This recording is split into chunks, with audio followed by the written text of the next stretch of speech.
look who it is, the real Jesse Palmer and frequent guest on the Simply Tax podcast. I'm so glad you could make it. Thanks, Damien. Glad to be here. So, Jesse, are you looking forward to celebrating the 1 year of TCJA for tax geeks like us?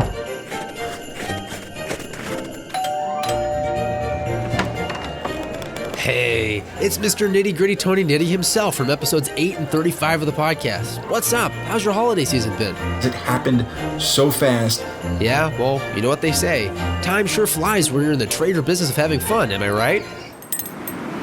Get it? It was supposed to be a 162 joke. Wow, that was awful, Damien. Mr. Scott Humphrey of episode 13. Yeah, I guess it was a pretty terrible tax joke based on the look of bewilderment on your face. I think we're all in a state of bewilderment. Oh, hi, Professor Nellen. I really enjoyed talking salt workarounds with you in episode 27. Come on in, everyone.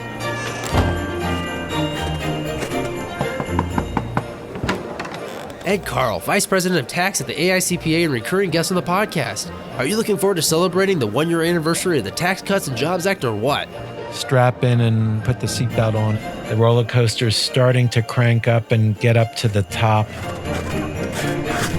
Hi, I'm Marv Hills. I'm from South Bend, Indiana. Well, hey, Marv. I haven't seen you since our symposium that was featured in episode 47. Marv, I'd like you to meet Ed. Oh, and hey, here comes Tom Whelan of episode 19. What's new with you, Tom? I would say that the best thing that's happened is that I'm so much more popular at cocktail parties now. I'm the Ron Burgundy of public accounting, I like to think. Well, that's classy, Tom. Welcome.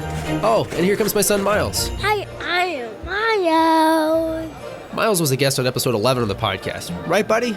Taxes are cool. Yes, they are, buddy. Taxes are pretty cool. All right, let's get inside, everyone. It's getting cold out here.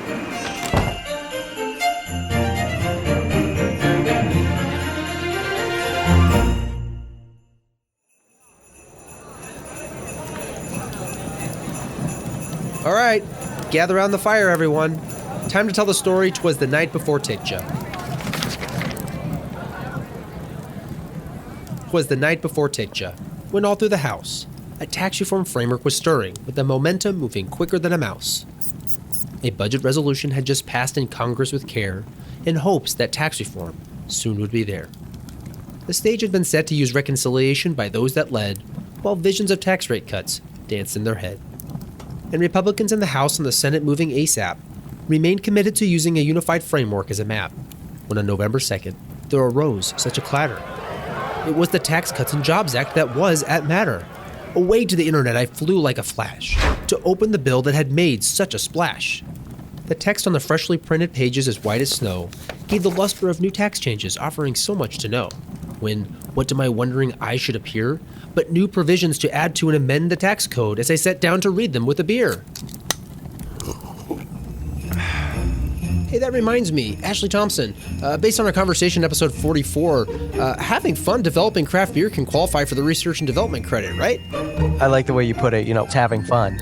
We're just whipping up new brews that we think, will taste good and make people happy. And, how's that really research and development? We're not creating new drugs. We're not developing software, but that's okay. We've been given these criteria that we have to fit our projects within, and if we can fit a project to those criteria, then we're good to claim the R&D tax credit. With the changes moving so lively and quick, I was still not certain if these provisions would stick. More rapid than eagles, the markups they came, and they passed different versions of the bill in the House and the Senate under the TCJA name. Now Republicans, now Democrats, and a conference committee mixin' on compromises on changes on things that needed fixin'. Back to the House and the Senate with time running small. Now 3 last-minute changes that were then voted on by all, including a name change that's made the bill somewhat hard to identify. But around the Tax Cuts and Jobs Act name, most still seem to unify. Hey Jesse, you and I have talked quite a bit about the Tax Cuts and Jobs Act name. Come on up here and share some key takeaways from our conversations. As I was going through the different committees in Congress and so forth, it was very clear they were calling this the Tax Cuts and Jobs Act, but kind of the wrinkle that happened was when it went to the Senate for vote under the procedures that this tax package went through Congress under reconciliation, there's some strict rules on what types of provisions can be included in that bill and certain titles in the bill and so forth under what's called the Byrd Rule in the Senate. And somebody in the Senate side raised an issue with the title of the bill being the Tax Cuts and Jobs Act and raised a point of order that that's not in conformity with the Byrd Rule. So basically, they had to strip that title out of the official bill and change it to something that's very easy to say, an act to provide for reconciliation pursuant to Title 2 and 5 of the concurrent resolution on the budget for fiscal year 2018, which, we like to call it Biffy 18 for short, but it doesn't quite roll off the tongue No. as well as TCJA. Yeah. Anyway, when the law was passed, you and I talked about this and others about, gosh, what, as we're writing articles about it and talking about it, what should we be referring it to? Obviously, you don't want to use that monstrous title of the bill. Should you just call it the Tax Reform Act or the Tax Act, or what should we use? And I think ultimately the profession and the industry, kind of boiled down and said, look, everybody's calling it the Tax Cuts and Jobs Act. Yes, that's not the formal title, but that's the title we're all used to. That's TCJA is kind of an easy acronym to use and so forth. So I think that's ultimately what the majority of people, including us, settled on in terms of how we refer to the title.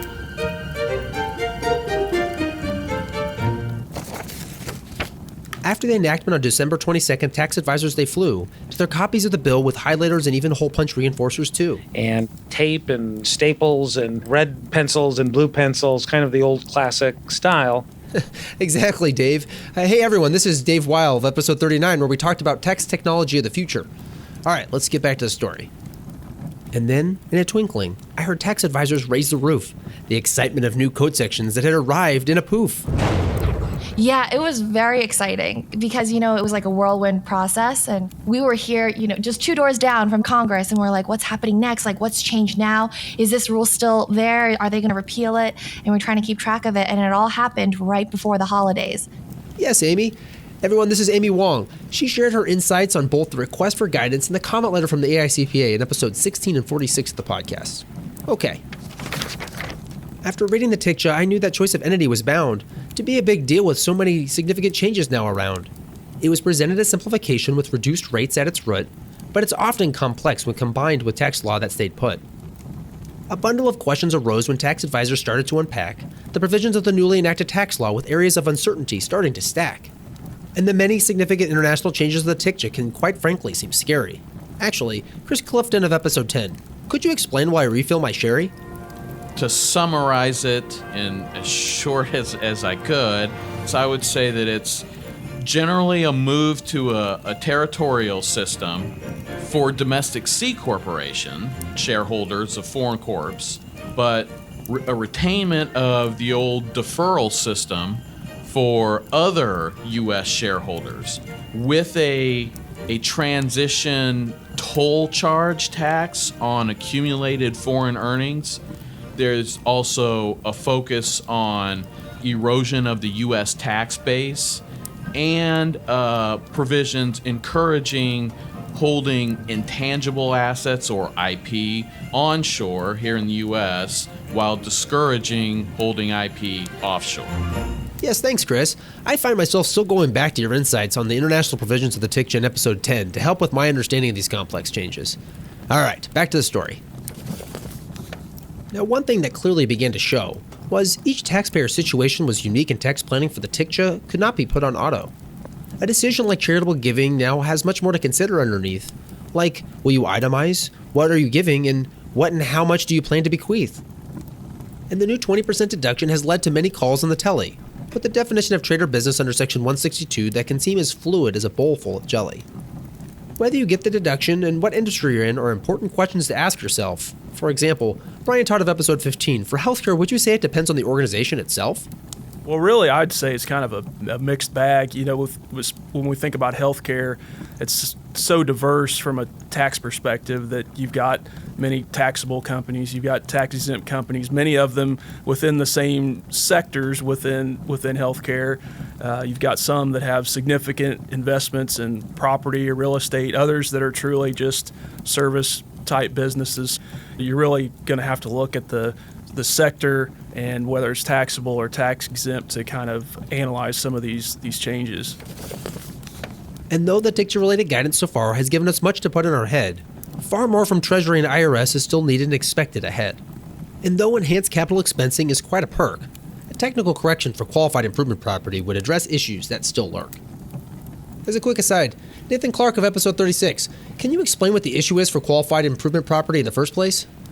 Under the old law, it was eligible for bonus depreciation, and depending on the type of property, it was depreciable over 15 years generally. The way the Tax Cuts and Jobs Act was written, it looks like it was intended for qualified improvement property to still be eligible for bonus depreciation, but because of call it a technical foot fault, a piece of the definition was left out of the bill. And so this property, which otherwise you got 15-year recovery period plus bonus depreciation, now under the new bill, depreciated over 39 years, no bonus. So that's a huge change in the timing of deductions. And keep in mind, under the TCJA, some saw overall tax increases as their effective rate rose. Netting the effect of new limits on deductions with beneficial changes is something that you must juxtapose. Now, I know to many tax advisors the TCJA can seem like a thistle, so I'd like to invite frequent podcast guest Tony Nitty to offer some advice for those that are starting to bristle. We should really view this whole thing not as a burden, even though it's extremely easy and tempting to do that, but we should look at this whole overhaul of the tax law as an opportunity. Dive in, invest in it. It's almost like a fresh start. Like, let's say you're 10 years into your career and you lament the fact that you never really built up expertise. Well, you know what? In large parts, some of that old law is dead. And now you got new law that's been handed down. There's nothing that's keeping you from building that expertise other than carving out some time and sitting down with a book. And so, dive in, learn this stuff. It can only help you in your career. And it really is. It's like a second chance where everyone kind of gets a fresh start and starts off on equal footing. I mean, anyone in America right now could rise to be the foremost expert on 199 Cap A.